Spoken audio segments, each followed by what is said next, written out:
우리가 지난 토요일까지 예레미야 26장부터 29장까지의 말씀을 살펴보았는데, 이 말씀은 성전 설교라고 하는 부분으로 예레미야가 여호와의 성전들, 그러니까 하나님의 성전 주변에서 주로 심판의 메시지를 전하는 그런 내용이었습니다.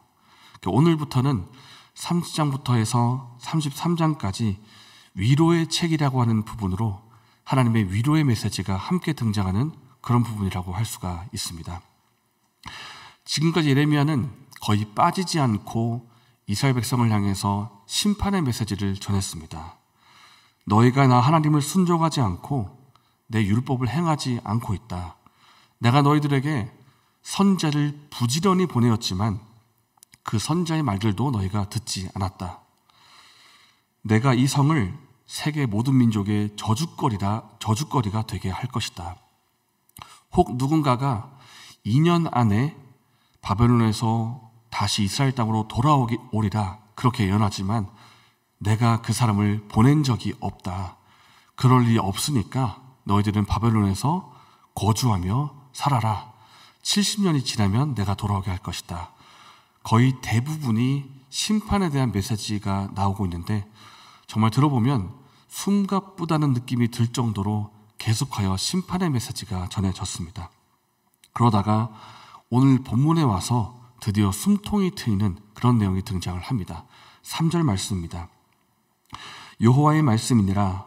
보라, 내가 내 백성 이스라엘과 유다의 포로를 돌아가게 할 날이 오리니 내가 그들을 그 조상들에게 준 땅으로 돌아오게 할 것이니 그들이 그 땅을 차지하리라. 여호와께서 말씀하시니라. 내가 그들을 그 조상들에게 준 땅으로 돌아오게 할 것이다. 30장에 와서 하나님께서 이제는 회복의 메시지를 전하고 계십니다. 그런데 이 회복의 메시지가 등장을 하지만은 조금 더 읽어보면 우리가 알게 되는 것은 회복의 메시지만 있는 것이 아니다라는 것을 또 알게 됩니다. 바로 그 다음에 나오는 5절과 6절의 말씀입니다. 여호와께서 이와 같이 말씀하시되 우리가 무서워 떠는 자의 소리를 들으니 두려움이요 평안함이 아니로다. 너희는 자식을 해산하는 남자가 있는가 물어보라. 어찌하여 모든 남자가 해산하는 여자같이 손을 자기 허리에 대고 모든 얼굴이 겁에 질려 새팔에 젖는가. 무서워 떠는 자의 소리가 들리고 있다. 그 소리를 들으니까 두려움의 소리이고 평안한 소리가 아니다. 용맹함이 있는 남자마저도 겁에 질려 새파랗게 되어서 두려움에 떨기 때문에 내고 있는 소리다. 이렇게 메시지가 나오고 있습니다. 우리가 이 내용을 들으면 전혀 평안한 메시지가 아닙니다. 전혀 회복의 메시지가 아닙니다.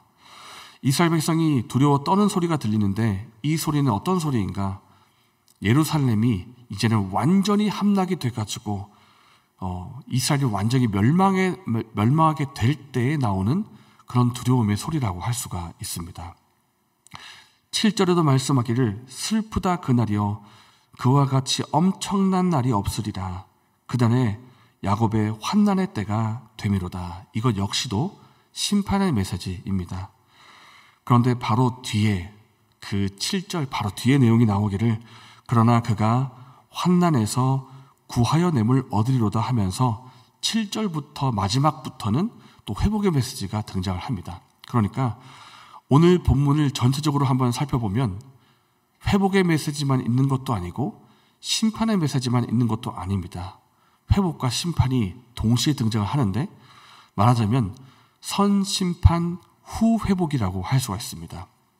먼저 심판이 등장하고 나중에 회복의 메시지가 나오고 있는 것입니다. 그런데 우리가 이렇게 선심판 후 회복의 메시지를 한번 보고 있노라면 이런 질문이 떠오를 수가 있습니다. 아니, 이렇게 하나님께서 있던 것들을 완전히 다 무너뜨리시고 나중에 다시 회복을 하실 것이라고 한다면 애초에 무너뜨리지 않으면 될 일이 아닌가. 이렇게 다시 나중에 건축을 할 것이면 애초에 그냥 무너뜨리는 일이 없으면 될 일 아닌가. 이런 생각이 우리가 들 수가 있습니다. 그러나 하나님이 보시기에는 반드시 먼저 무너져야 됩니다. 반드시 먼저 부서뜨려야 됩니다. 왜냐하면 이것은 죄악 가운데 세워져 있는 것들이기 때문입니다. 이것들이 다 죄로 물들어 있기 때문입니다. 그래서 하나님께서 왜 먼저 부서뜨리고 무너뜨리시는가? 근본적으로 보면 이스라엘 백성 가운데 있는 그 죄악된 모습들, 그 죄를 부서뜨리고 무너뜨리기 위해서 심판을 내리시는 것입니다.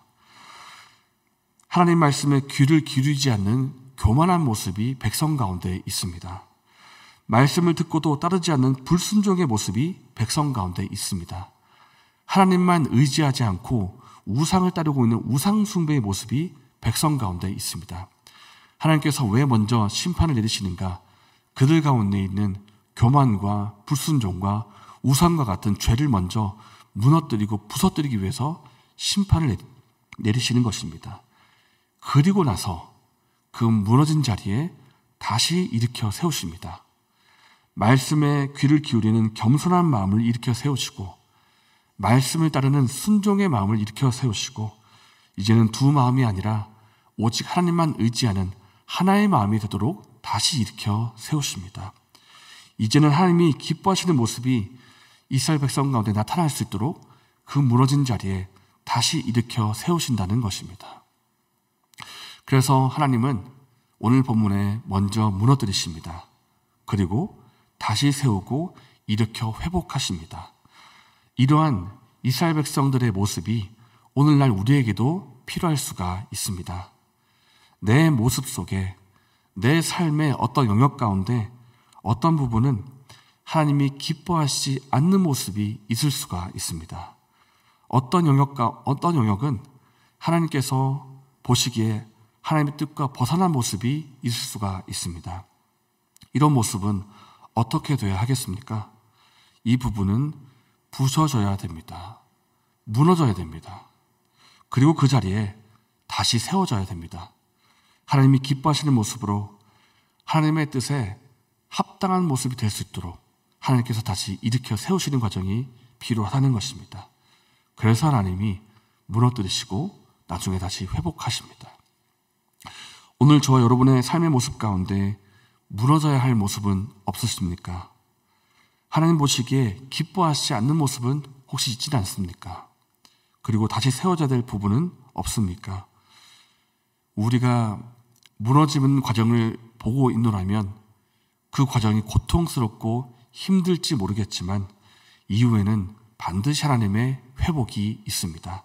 그 이후에는 하나님이 기뻐하시는 모습들로 우리의 삶이 채워지게 될 것입니다.